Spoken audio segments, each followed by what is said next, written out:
Hello everybody, tallpaul here, and today we're going to make a character in Daggerheart.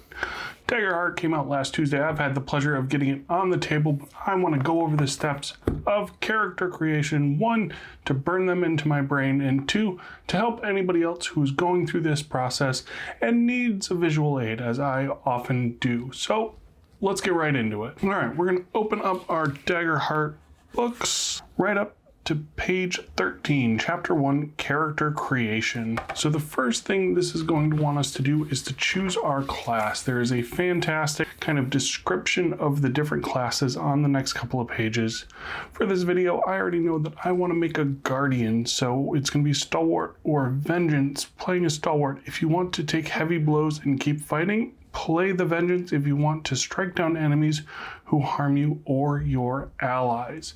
Great little quick descriptions of the different subclasses available for the Guardian class. So let's get the character sheet for the Guardian. All right, here we have it. We have the Guardian character sheet as well as the Guardian character guide available to help us through this process, as well as further down the road, help us with leveling up our Guardian. All right, going step by step, first thing it's going to ask us to do is get the character sheet, which we already have the character guide, and we're gonna pick our subclass cards right off the bat. So here we have the Vengeance Guardian as well as the Stalwart Guardian. These cards are going to have the different abilities that we get with that subclass throughout the character's leveling. So we're gonna go, I think today, with Stalwart. For our foundation card, Unwavering, gain a permanent +1 bonus to your damage thresholds. Iron Will, when you take physical damage, you can mark an additional armor slot to reduce the severity. And we're just going to put that right next to our character sheet for now. Next up, we're going to record our level, and we can do our name and pronouns. I'm going to do this in marker so you can see it, but I recommend doing it in something erasable, like a classic Dixon Ticonderoga number 2 pencil. So we are going to be level 1. We are going to pick a boring name of Tallpaul, and our pronouns are going to be mine, which is going to be he, him. Next up, we're going to pick our heritage, and that's going to be made up between 2 different parts: our ancestry as well as our community. Now, there are beautiful cards for every single one of the communities and ancestries, and this is something that I did not pick beforehand. I just wanted to kind of siphon through the cards and kind of decide on it in the moment. So we are going to kind of scroll through, and we are going to pick whatever this card it is. It is going to be a Qatari. For our Qatari, we are going to have Feline Instincts. When you make an agility roll, you can spend 2 hope to re-roll your hope die. And Retracting Claws, make an agility roll to scratch a target within melee range. On a success, they become vulnerable. We also have a nice little description of this ancestry. Qatari are feline humanoids with retractable claws, vertically split pupils, and high triangular ears. Reading the book, it is going to give you a little bit of a deeper explanation, as well as kind of give you images that go along with the different ways that Qatari could look. They can look very cat-like, all the way to very lion-like, or even mythical creature feline features. We're going to put our card right over here, put down those, and pick up our community. Community is where we grew up. That's going to be Loreborn for a Loreborn society, Wanderborn for someone who is part of a nomadic society. We also have Slyborn, someone who lives in underground communities.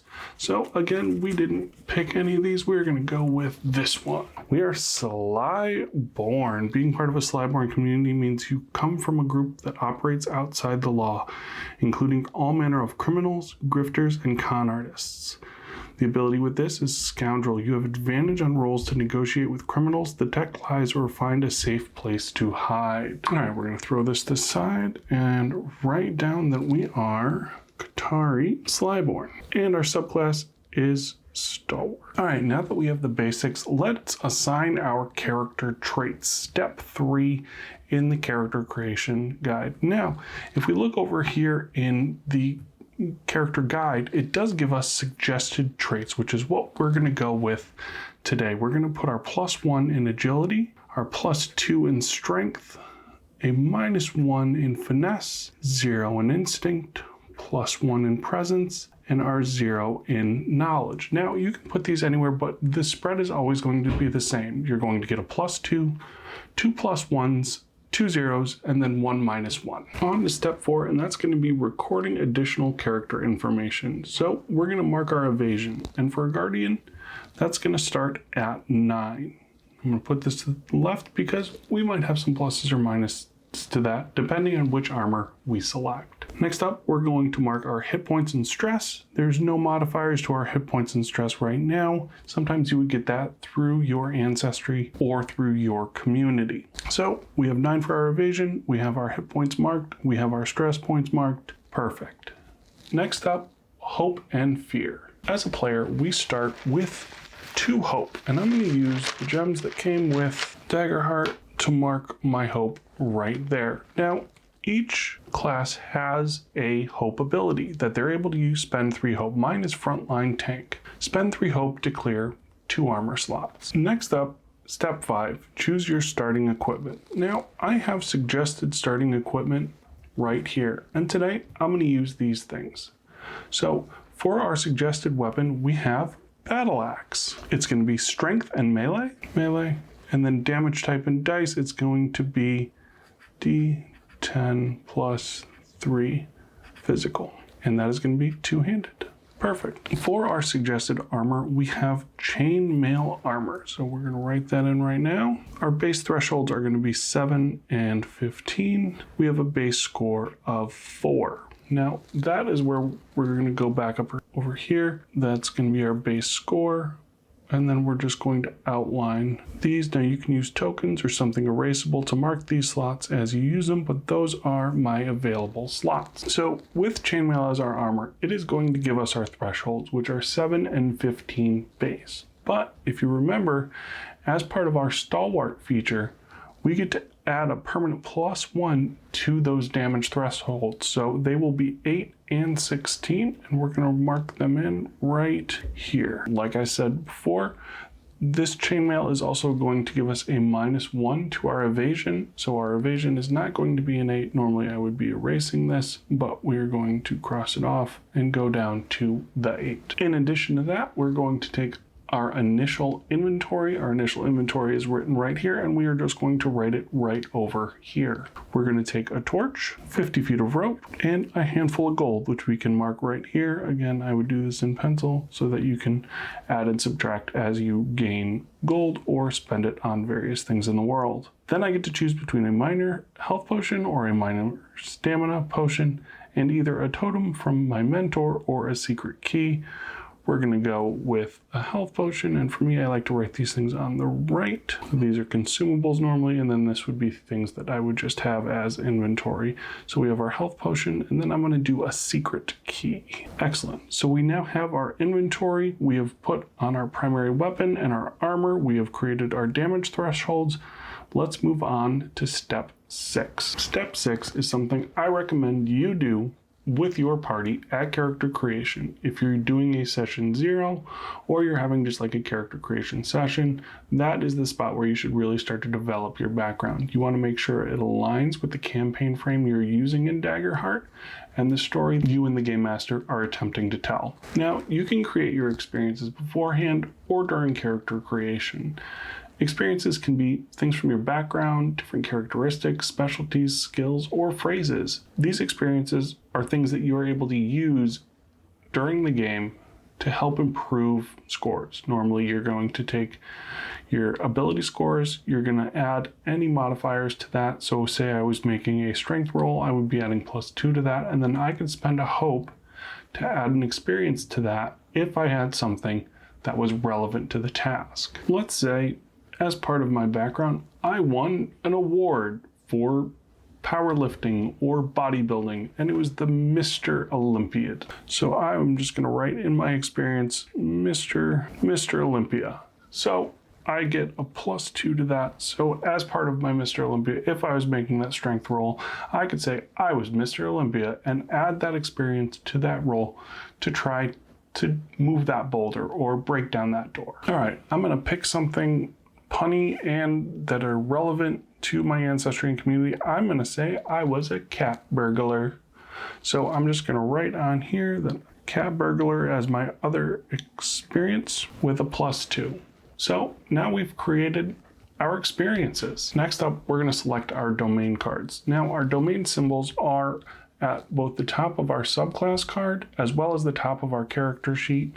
They are Valor and Blade, symbolized by these two different symbols. So we're going to have Valor and then Blade to select from. Now, we can only pick from the level 1 cards now, but as you go up in level, you'll be able to select more cards from either the Valor or Blade domain. So from the Valor pile, we are looking at Bare Bones, I Am Your Shield, or Forceful Push. From Blade, we have to select between Not Good Enough, Get Back Up, and Whirlwind. I love this card. I use this ability during the playtest, so I know I want Whirlwind for sure. And now I want to select something from the other pile. You don't. You can select both from either of your domains. So I could select 2 from Valor cards or from 2 Blade cards if I wanted to, but I'm just going to select 1 of each. I'm already wearing armor. Oh, this is a fun ability. I Am Your Shield. When an ally within very close range would take damage, you can mark a stress to stand in the way and make yourself the target of the attack instead.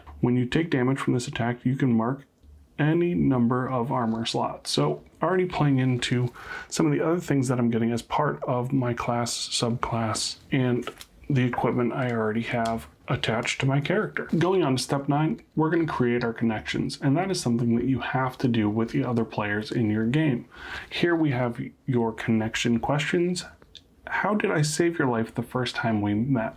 What small gift did you give me that you notice I always carry with me? What lie have you told me about yourself that I absolutely believe? These are going to create connections between you and other players so that you're not just starting off as a bunch of random individuals who have no connections and have to build that at the table. This is going to get your roleplay and your story kickstarted. And now our character is complete. We have a name, our pronouns, we have a heritage between our ancestry and our community, we have a subclass, a class, we have all of our boxes filled out when it comes to our offensive and defensive stats. We have 2 experiences that we can use in our game. We have an inventory of items, a class feature, and a hope feature on our sheet. And then we have our subclass card, our cards for our heritage, and then 2 abilities that we selected from our domain cards. We are ready to roll up to our session 0, ready to play Daggerheart. A few important things to note and things you should ask the game master for your game. Are you going to be doing this whole character creation at the table at session 0, which means you would do all the steps that we just did, but with the other players in your game? Are there any special things in the campaign frame or in the campaign that this GM needs to let you know to help with your character creation? Sometimes certain ancestries or communities might behave in different ways. They might play integral parts in the campaign that you want to know before selecting them for the game. There might be classes or subclasses that might be incredibly rare in the world, or the DM does not allow at the table. But these are important questions to ask your game master before you start character creation for a new game. I find the best way to do these things are together at a session 0 or a character creation party where you're talking about which characters you play and also working on your connections and background questions at the same time as a group. I want to thank you all for joining me on this character creation journey. Throw down in the comments what character you're excited to play in Daggerheart first. What have you already had the chance to try and what really excited you about it? Be sure to like and subscribe for more great Daggerheart content, and we'll see you next time.